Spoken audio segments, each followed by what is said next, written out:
ទេវតននៅណាមង្គលា នៅជាមួយព្រះមហារី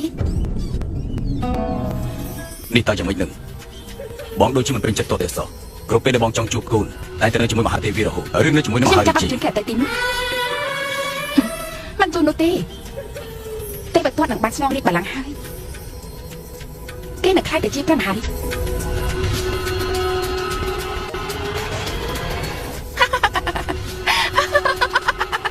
អើមានរឿងអីកើតឡើងទៅ ចាំមើលទៅខ្ញុំមិនចាំបានប្រាប់អន្តៈរួចហើយពេលនោះព្រះអង្គនឹងព្រះមហាក្សត្រមានសម្បត្តិដែរទេសុបិនរបស់ខ្ញុំម្ចាស់នឹងខ្លាចជាការពិត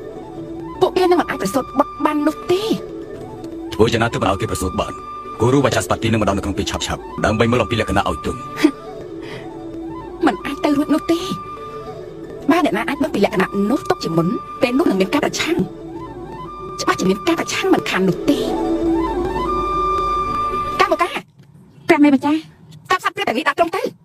ទុកឲ្យទេវទត្តហាត់បានធ្នូរបស់គេ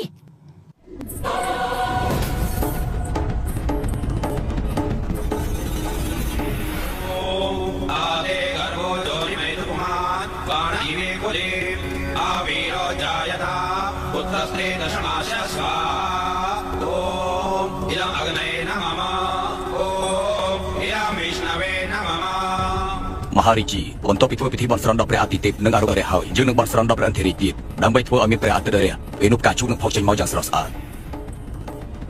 ផ្កាឈូករីកហើយ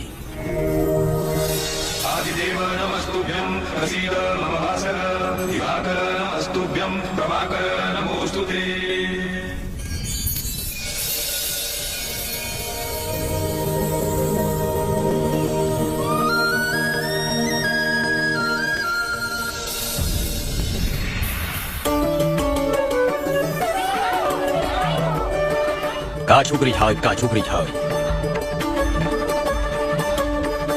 ការឈូករីកនេះបាននាំមកនូវសេរីសុខស្ដីគ្រប់ពេលឲ្យព្រះទេវី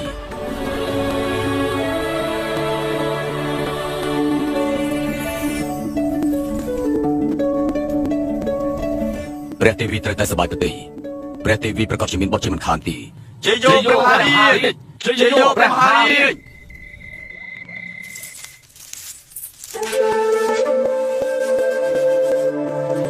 ប្រចាប់ប្រទេសយើងមកនៅក្នុងព្រះដំណាក់របស់ព្រះនាងហើយណា កុំអីព្រះអង្គខ្ញុំម្ចាស់ចង់ឲ្យព្រះអង្គចំណាយពេលនៅជាមួយនឹងព្រះមហាទេវីឲ្យបានច្រើន ប៉ុន្តែមហាទេវីចង់ឲ្យយើងនៅជាមួយនឹងព្រះនាងនៅក្នុងយប់នេះ តែធម្មជាតិបានកំណត់រួចហើយព្រះពរម្ចាស់ យើងមិនទាន់យល់ទេ ស្រីមិនអាចនៅជាមួយបរិបបានទេនៅពេលដែលមករដូវសុំយើងទៅដើម្បីសុភមង្គលនគរកបិលធម៌ពេលនេះជ្រើសតែកាយល្អណាស់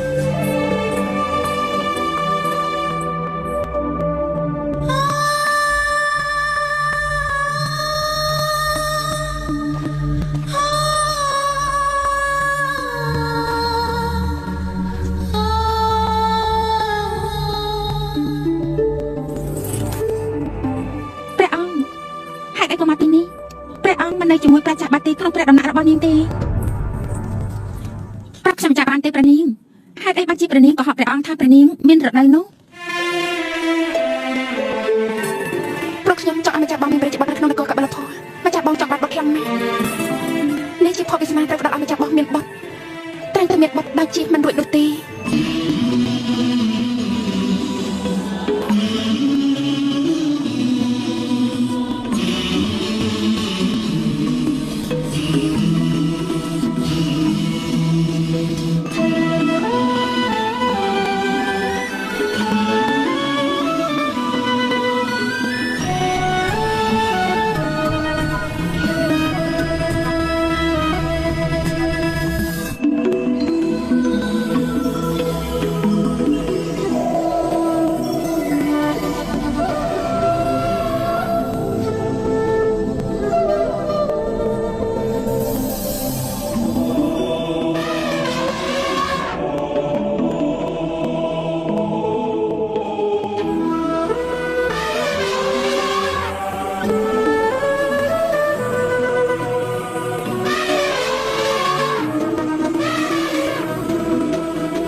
ព្រះមហាក្សត្ររបស់យើងបានសុបិនឃើញបែបនេះបន្ទាប់ពីយើងនៅក្នុងព្រះកន្លាបន្ទុំជាមួយនឹងព្រះនាងសង្ឃឹមថាគូរបស់អាចារ្យស្បាទីហើយនឹងលោកអាចារ្យជាច្រើនអ្នកទៀតយល់ច្បាស់ហើយជួយទួទាញមើលពីសុបិនរបស់ព្រះមហាក្សត្រយើងមើលទៅលោកអាចារ្យ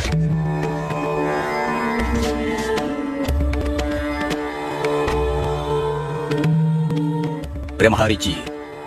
នេះគឺជាសុបិនល្អណាស់ការជួបក្រហមបានរីកហើយវាពិតជាល្អណាស់ក្រាបទូលចាប់ពីពេលនេះតទៅព្រះឥន្ទ្រាជបានប្រទាននូវបុត្រមួយដល់ព្រះអង្គគឺពិតជាបានប្រសូតគម្រប់10ខែយ៉ាងពិតប្រាកដសូមអបអរព្រះរាជាមហាទេវីមានព្រះពរហើយ ព្រះមហាទេវីសូមអបអរសាទរផងព្រះម្ចាស់ម្ចាស់បងត្រូវតែសប្បាយប្រតិទៅព្រះមេសប្បាយប្រតិទៅសូមអបអរសាទរផងមហាទេវី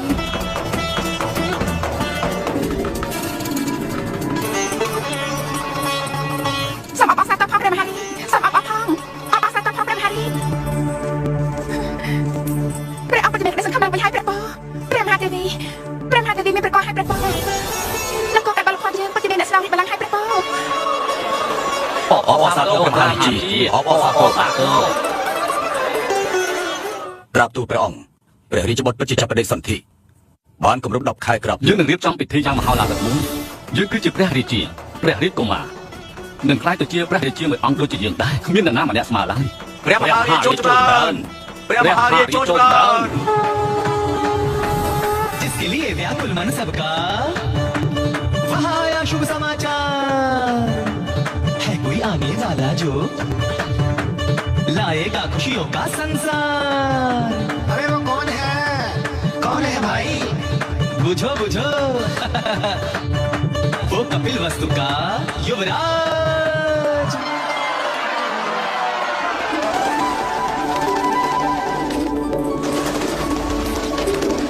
នេះជារបស់ខ្ញុំម្ចាស់ទេណែធ្វើបាត់នឹងបានទេណាមើលទៅលែងគេអត់ទៅឲ្យដល់ទេព្រះនាងយើងទៅដល់នឹងពួកវាអត់មានសេរីភាពថ្ងៃនេះខ្ញុំសប្បាយចិត្តខ្ញុំពិតជាសប្បាយចិត្តខ្លាំងណាស់សប្បាយចិត្តខ្លាំងណាស់យើងទៅដល់នឹងពួកវាអត់មានសេរីភាពថ្ងៃនេះខ្ញុំសប្បាយចិត្តណាស់បានទេថ្ងៃនេះអើយខ្ញុំម្ចាស់យល់ហើយថាព្រះនាងសប្បាយប្រតិតែមើលទៅមិនមែនព្រះមហាទេវីមានព្រះគាត់ទេតែអ្នកណាទៅជាអ្នកមានព្រះគាត់នោះ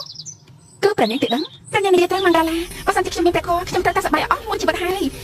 ព្រះមហាទេវីមានព្រះគាត់ហើយដូច្នេះខ្ញុំត្រូវតែសប្បាយឲ្យអស់ចិត្តទ្រង់ប្រកាសជំនឿបត់គួរឲ្យស្រឡាញ់ជាមិនខាននោះទេតែព្រះមហាទេវីមិនល្អចំពោះការសប្បាយរបស់ព្រះនាងនោះទេបើទោះជាមានអតីតសធាតុមិនល្អអាចធ្វើឲ្យចាញ់បានជាមួយនឹងការមិនអាចមានបុត្រមានមនុស្សម្នាក់គេប្រាប់ថាព្រះនាងស្ដាប់ខ្ញុំម្ចាស់ប្រាប់សិនទៅណាមិនបាច់មានវិធីអីទៀតទេព្រះរាជបុត្រពិតជានឹងប្រសូតមកជាមិនខានអូហាត់អីបានជាមករបស់នាងក្រហមបែបនេះអញ្ចឹងហ៎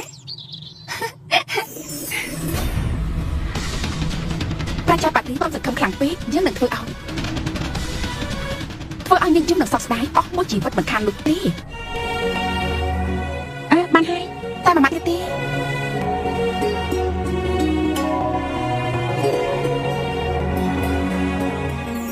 ម្ចាស់ប្អូនជាមេដាឬមកក៏ជាម្ចាស់ប្អូនបានជាថ្នាក់ថ្នមខ្ញុំបែបនេះខ្ញុំម្ចាស់ក៏ជាប់សាសរហិតរបស់ព្រះអង្គដែរ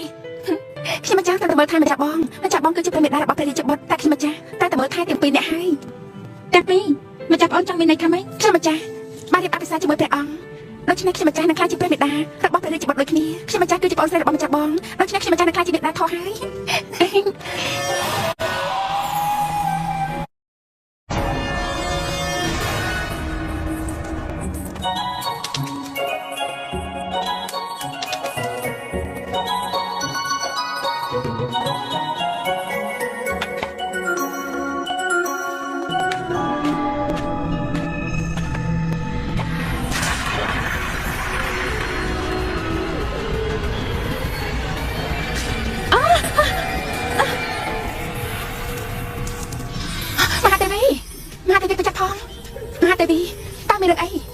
លេខលីធ្វើឲ្យកំពុកព្រះមហាទេវីបានរត់អត់ឃ្លីព្រះមហាទេវីចំណេញហើយអរគុណព្រះហើយព្រះមហាទេវីនឹងបាត់បង់ទ្រព្យណាខ្ញុំមិនធ្វើឲ្យមានអ្វីនោះទេមិនមានផលអាក្រក់ចំពោះមហាទេវីទេមែនទេម្ចាស់បងនិយាយថាចុះចម្រើនទៅមកកាលាថាចុះចម្រើនទៅចូលចម្រើន